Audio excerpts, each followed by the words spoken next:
Hello friends, आज आपण digital office ट्रेनरमध्ये home रिव्हिनमधील font हे ऑप्शन समजून घेणार आहे. सर्वप्रथम आपण इथे इंडिया इज माय कंट्री असं कीबोर्डचा वापर करून टाईप करू. टाईप झाल्यानंतर जर मला याचा आकार वाढवायचा असेल, ह्या फॉन्टचा ह्या अक्षरांचा आकार वाढवायचा असेल तर मी याला सिलेक्ट करेल. सिलेक्ट करण्यासाठी तुम्ही माऊसचं फर्स्ट क्लिक दाबून पण त्याला ओढू शकतात किंवा मार्जिनमध्ये जाऊन त्या लाईन समोर क्लिक केलं तर ती पूर्ण लाईन सिलेक्ट होते. त्याला आपण सिलेक्ट केल्यानंतर याची साईज वाढवणार. मी साईज 28 केली. आता फॉन्ट साईज याला 28 करणे असं म्हणतात. आता काही विद्यार्थी काय करतात की त्याला पहिली गोष्ट सिलेक्टच करतच नाही. सिलेक्ट नाही केलं तर इथून तुम्ही साईज किती पण कमी जास्त केली तर ती वाढणार नाही. म्हणून सिलेक्ट करणे हे इम्पॉर्टंट आहे. सिलेक्ट केल्यानंतरच तुम्ही त्याची साईज कमी जास्त करू शकता. आता मी याची साईज 36 केली. आता इथे जाऊन मी फॉन्ट घेऊ शकतो. फॉन्ट म्हणजे लिपी. तुम्हाला ते अक्षर कशा स्टाईलमध्ये बघायचे, कशा स्टाईलमध्ये ते तुम्हाला लिहायचे किंवा त्याला चेंज करायचे ते तुम्ही इथून सेट करू शकता. आता मी ह्या स्टाईलमध्ये त्याला सेट केलं तर ते त्या स्टाईलमध्ये ते सेट होऊन जाते. तुम्हाला असा प्रश्न असतो की पहिल्या वाक्याला एरियल फॉन्ट स्टाईल लावा, तर इथून आपण एरियलचा फॉन्ट स्टाईल लावू शकतो. तर तुम्हाला फॉन्ट आणि फॉन्ट साईज हे दोन ऑप्शन मी इतक्यात एक्सप्लेन केलेले आहे. जर तुम्हाला याची साईज वाढवायची असेल तर साईज तुम्ही इथून पण इन्क्रीज करू शकतात फॉन्ट साईज, किंवा ही फॉन्ट साईज तुम्ही इथून पण वाढवू शकतात. तर इथे ती साईज इन्क्रीज झालेली दिसते. साईज कमी करायची असेल तर तुम्ही इथून शिंक फॉन्ट करू शकतात किंवा शिंक साईज करू शकतात. त्यानंतर इथे एक ऑप्शन आहे चेंज केसचं. तर तुम्ही इथे जाऊन अप्पर केस जर केलं तर तुम्ही जे काही टाईप केलेलं असेल, जे काही तुम्ही सिलेक्ट केलेलं आहे त्याचं जे काही लिहिलेला जो स्टाईल आहे तो मोठ्या लिपीमध्ये होऊन जाईल, अप्पर केसमध्ये होऊन जाईल. जर तुम्हाला लहान लिपीत लिहायचं होतं तर तुम्ही लोअर केसमध्ये त्याला कन्वर्ट करू शकतात. जर तुम्हाला सेंटेन्सेस करायचं असेल तर पहिलं अक्षर मोठं तर फुल स्टॉपपर्यंत सर्व लहान, या स्टाईलमध्ये तुम्ही त्याला अप्लाय करू शकतात. त्यानंतर एक टोगल केस म्हटलं तर पहिलं अक्षर लहान, बाकीचे मोठे, आणि एक कॅपिटल इच वर्ड. जर इथे क्लिक केलं तर इंडियाचा आय मोठा होऊन जाईल, आयचा आय मोठा होऊन जाईल, एम आणि सी इनिशियल वर्ड जे आहे ते कॅपिटल होऊन जातील. हे कुठे कामात येईल?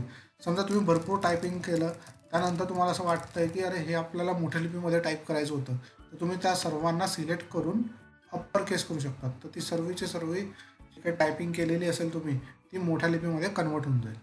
त्यानंतर एक ऑप्शन आहे क्लिअर फॉर्मॅट. आता क्लिअर फॉर्मॅट म्हणजे काय, तर मी जे काही इफेक्ट लावले, ते स्टाईल इफेक्ट लावले किंवा मी कलर्स लावले किंवा मी हायलाईट केलं याला, जे काही कलर विलर तुम्ही जे काही चेंजेस करणार, जर ते तुम्हाला नको असतील तर तुम्ही त्याला क्लिअर फॉर्मॅट करणार. तर त्याचा जो काही फॉर्मॅट असेल तो बाय डिफॉल्ट म्हणजे प्लेन होऊन जाईल. मी दाखवतो इथे करून. क्लिअर फॉर्मॅटवर क्लिक केला तर बाय डिफॉल्ट म्हणजे त्याची साईज कमी होऊन जाईल, त्याचा फॉन्ट पण बाय डिफॉल्ट होऊन जाईल. तर जे काही तुम्ही इफेक्ट लावलेले असतील ते निघून जातील. आता हे ऑप्शन्स तुम्हाला मी एक्सप्लेन केले. आता मी सपोज इथे काही टाईप केलं, इंडिया इज माय कंट्री,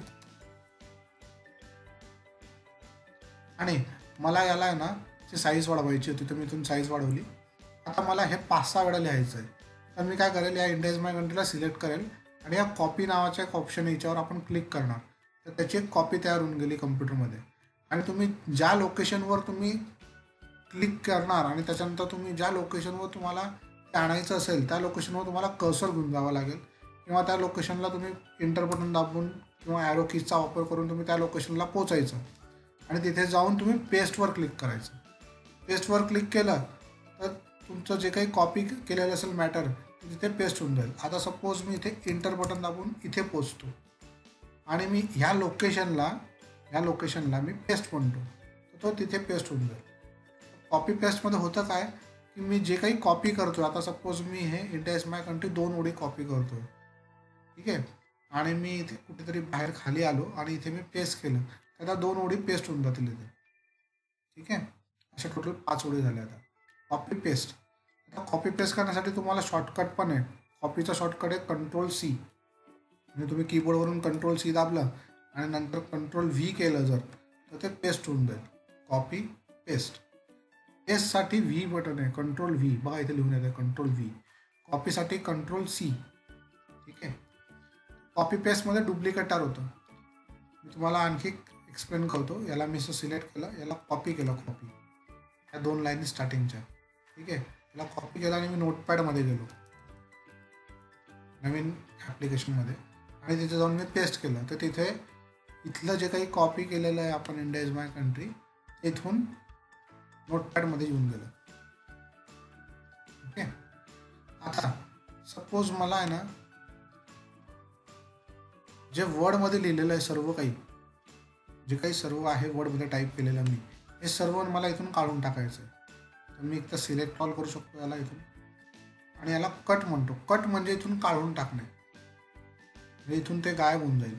आणि मी ज्या लोकेशनला म्हणजे ज्या ठिकाणी मी जाऊन जर त्याला पेस्ट केलं तर त्या ठिकाणी ते मूव्ह होऊन जाईल. मूव्ह होऊन जाईल म्हणजे इथून ते कट होऊन जाईल आणि नवीन ठिकाणी येऊन जाईल, पेस्ट होऊन जाईल. हे टॉपिक आपण विंडोजमध्ये पण शिकलेले असतील.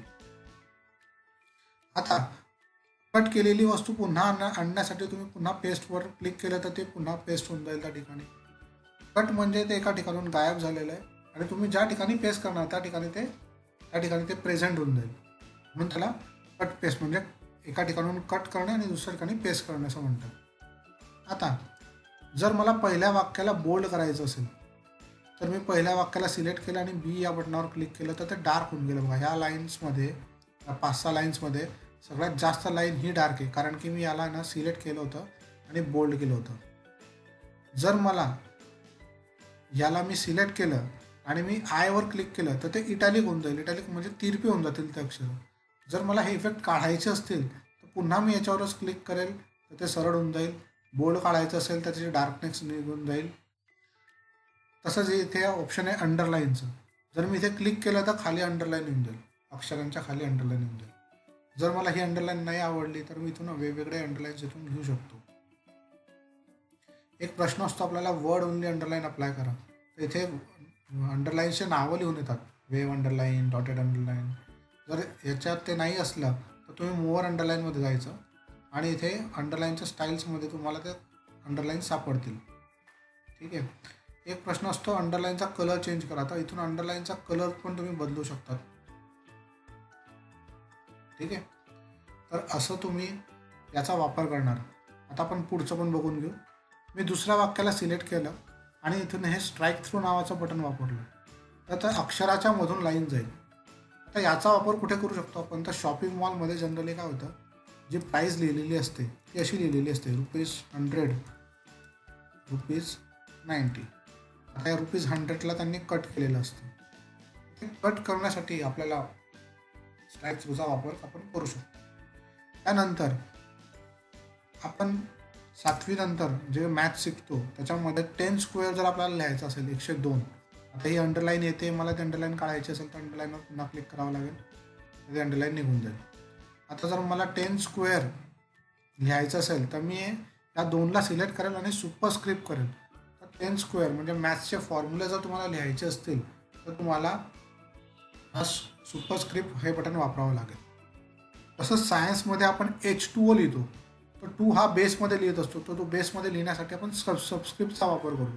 सबस्क्रिप्टचा वापर करून बघा इथे लिहून येतं सबस्क्रिप्ट, सुपरस्क्रिप्ट, इथे लिहून येतं बोल्ड, इटॅलिक. म्हणजे तुम्हाला पेपरात जर शोधावं लागलं तर तुम्ही असं शोधून पण त्याला सॉल्व्ह करू शकता. त्यानंतर आता इंडिया इज माय कंट्री याचा जर मला मागचा कलर म्हणजे बॅक साईडचा कलर चेंज करायचा असेल तर याला टेक्स्ट हायलाईट कलर म्हणतात. टेक्स्ट म्हणजे अक्षर, यालाच आपण टेक्स्टलाच फॉन्ट म्हणतो. टेक्स्ट आणि फॉन्ट सारख्याच गोष्टी. हायलाईट कलर मला चेंज करायचा असला तर बॅक साईडचा कलर चेंज करतो मी. पण बॅक साईडचा कलर चेंज केला मी. मला दुसरा कलर घ्यायचा असेल तर मी इथून दुसरा कलर पण घेऊ शकतो, ग्रीन कलरचा. आता जर मला ह्या चौथ्या वाक्याचा कलर फॉन्ट कलर बदलवायचा असेल, फॉन्ट कलर म्हणजे अक्षराचा कलर म्हणजे टेक्स्टचा कलर. आता ह्या फर्स्ट लाईन आणि 4 लाईनमध्ये फरक काय आहे, तर पहिल्या रोमध्ये हायलाईट कलर केलेला आहे आपण, म्हणजे बॅक साईडचा कलर, बॅकग्राऊंडचा कलर चेंज केलेला आहे आणि ह्या ठिकाणी आपण फॉन्टचा कलर चेंज केलेला आहे. तर पेपरामध्ये आपल्याला प्रश्न असतो की दुसऱ्या वाक्याचा फॉन्ट कलर चेंज करा आणि रेड करा. तर भरपूर मुलं एक्झामला हायलाईट कलर करून टाकतात.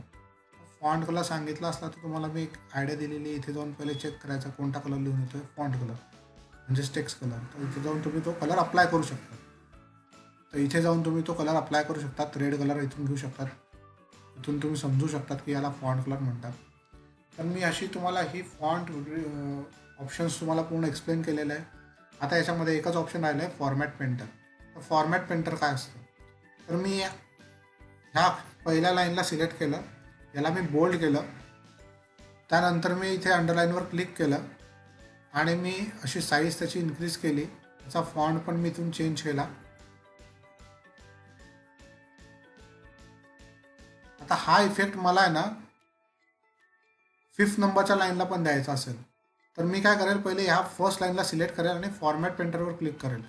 याने काय झालं की याचा जो काही फॉर्मॅट होता, म्हणजे जे काही बोल्ड होतं, साईज वाढवलेली होती, एरियल ब्लॅक होतं, अंडरलाईन होती, हे सगळं कॉपी होऊन जाईल या फॉर्मॅट पेंटरला. या ब्रशला तो इफेक्ट लागून जाईल.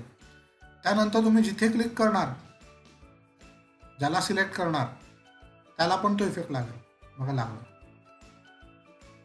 ठीक आहे, मी पुन्हा एक्सप्लेन करतो. मला सपोज हा इफेक्ट इथून नाही पाहिजे होता, हा इफेक्ट 6व्या नंबरच्या लाईनचा इफेक्ट याला द्यायचा आहे मला 5व्याला. मी 6व्याला सिलेक्ट करेल, फॉर्मॅट पेंटरमध्ये जाईल आणि याचा इफेक्ट आता ह्या ब्रशला लागलेला आहे. आता तो जिथे आपण क्लिक करू त्याला तो अप्लाय होईल. बघा मी इथे क्लिक करतोय 5व्या नंबरच्या लाईनला, त्याला तो इफेक्ट अप्लाय झाला. तर हे होतं फॉर्मॅट पेंटर. होप तुम्हाला समजलं असेल. थँक्यू.